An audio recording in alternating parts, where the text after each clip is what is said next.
বাড়ির ছাদ থেকে লাঠির আগায় একটি পাত্র নামিয়ে দেওয়া হচ্ছে নিচে। ক্রেতারা সেই পাত্রে টাকা রাখছেন। টাকা বুঝে পাওয়ার পরপরই ছাদের ওপর থেকে মাদক ছুড়ে দেওয়া হচ্ছে তাদের দিকে।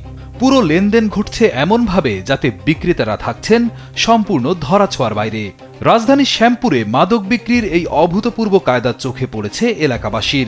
দিনের আলোতে কিংবা রাতের অন্ধকারে কখনোই থামছে না এই কর্মকাণ্ড। প্রকাশ্যে নির্বিঘ্নে দুঃসাহসিকভাবে চলছে এই মাদক বাণিজ্য।